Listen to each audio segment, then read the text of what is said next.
आणि आता बातमी विधानसभा अध्यक्ष राहुल नार्वेकर यांच्यावर झालेल्या गंभीर आरोपांची आहे। मुंबई महापालिकेसाठी उमेदवारी अर्ज भरण्याच्या शेवटच्या दिवशी राहुल नार्वेकर यांनी आपल्या घटनात्मक पदाचा गैरवापर केला। विरोधी उमेदवारांना धमकावून त्यांना अर्ज भरू दिले नाहीत असे आरोप माजी खासदार हरिभाऊ राठोड यांनी केलेत। नार्वेकर आणि राठोड यांच्यामध्ये नेमका काय वाद झाला आणि या आरोपांनंतर निवडणूक आयोगाने काय निर्देश दिलेत बघूयात हा रिपोर्ट। विधानसभा अध्यक्ष राहुल नार्वेकरांवर गंभीर आरोप। विरोधी उमेदवारांना धमकावलं, अर्ज भरण्यापासून रोखलं। विरोधकांची तक्रार, निवडणूक आयोगाचे चौकशीचे आदेश। महापालिका आयुक्त भूषण गगराणी तपासणार सीसीटीव्ही। केवढाही मोठा ऑफिसर असतो, इलेक्शन कमिशन आहे, त्याचे नियम आहे, कानून कायदा आहे। तुम्ही आम्हाला चिठ्ठी कशाला दिली, 2,500 पावती का फाडली, आता सगळ्यांचे अर्ज का घेतले तुम्ही, हा माझा सवाल आहे। इथे त्याला जाऊ देणार नाही घरी, इथून जाऊ देणार नाही घरी त्यांना। मला एक सांगा, पहिली तुमची सिक्युरिटी विड्रॉ करायला लागेल मला। नाही ऐका ना, विधानसभा अध्यक्ष राहुल नार्वेकर आणि माजी खासदार बसपा नेते हरिभाऊ राठोड यांच्यामध्ये 30 डिसेंबरला रंगलेला हा वाद। मुंबईतील कुलाबा इथल्या निवडणूक अधिकारी कार्यालयाबाहेरचा हा राडा।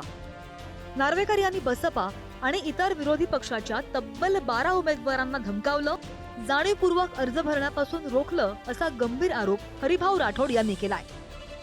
नार्वेकर यांचे भाऊ मकरंद नार्वेकर, बहीण गौरवी शिवलकर आणि वहिनी हर्षदा नार्वेकर यांना बिनविरोध निवडून आणण्याचा नार्वेकरांचा खटाटोप होता असा आरोपही केला जातोय। नार्वेकर निवडणूक निर्णय अधिकाऱ्यांच्या कार्यालयामध्ये बसून सूचना देत होते। संध्याकाळी 4 नंतरचं सीसीटीव्ही फुटेज गायब करण्यात आलं असे आरोपही करण्यात आले। मला ते भेटले, तिथे म्हणाले, काय राठोड, तुम्ही मुख्यमंत्र्यांकडनं सगळं कामं करून घेता आणि इथे तुम्ही फॉर्म भरता का माझ्या विरुद्ध, आमच्या विरोधात। त्या काउंटरमध्ये मला धमकी दिली त्यांनी। काय राठोड, तुम्हाला सिक्युरिटी कोण दिली? मला जीवे मारण्याची धमकी आहे, त्यासाठी मला सिक्युरिटी दिली आहे। मला जर उद्या काही झालं तर हे सगळं टीव्ही मध्ये रेकॉर्ड, कॅमेरामध्ये रेकॉर्ड आहे, ते बोलले ते। राहुल नार्वेकरनी हे फरमान दिलं की आता 5 वाजता आहे, याच्या बाहेर जे लोक आहे तुम्ही त्यांना आत येऊ देऊ नका, आणि त्यांनी सगळी इलेक्शन प्रोसेस त्यांच्या हातात होती। आरो तर फक्त पपेट होतं। हे आमचा थेट आरोप आहे।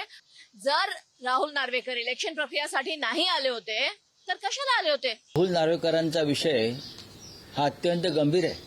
सीसीटीव्ही फुटेज काढा, 30 डिसेंबरचं 4 वाजल्यानंतरचं। माझ्या माहितीप्रमाणे 4 नंतरचं सीसीटीव्ही फुटेज हे गायब केलेलं आहे। नार्वेकरांवर आरोप, चौकशीचे आदेश। तर नार्वेकर यांच्या विरोधात 12 उमेदवारांनी निवडणूक आयोगाकडे तक्रार केली आहे। अनामत रक्कम भरूनही उमेदवारी अर्ज स्वीकारले गेले नाहीत असं त्यांचं म्हणणं आहे। या तक्रारीची दखल घेऊन राज्य निवडणूक आयोगाने चौकशीचे आदेश दिले। महापालिका आयुक्त भूषण गगराणी यांना अहवाल पाठवण्याचे निर्देशही देण्यात आले। अर्ज दाखल करताना उमेदवारांसोबत कोण कोण उपस्थित होतं? नार्वेकरांनी खरंच उमेदवारांना धमकावलं का?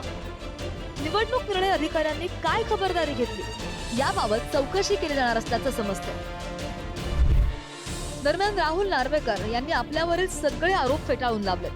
पराभवाच्या भीतीनं विरोधक खोटं नरेटिव्ह सेट करून आरोप करत असल्याचा पलटवारही त्यांनी केलाय।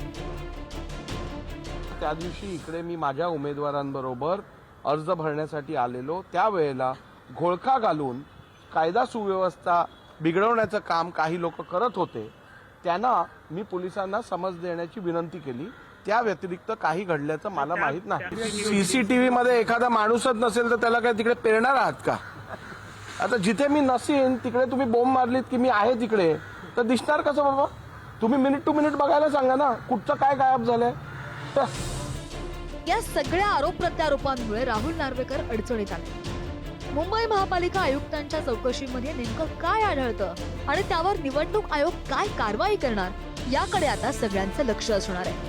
ब्युरो रिपोर्ट, पुढारी न्यूज, मुंबई।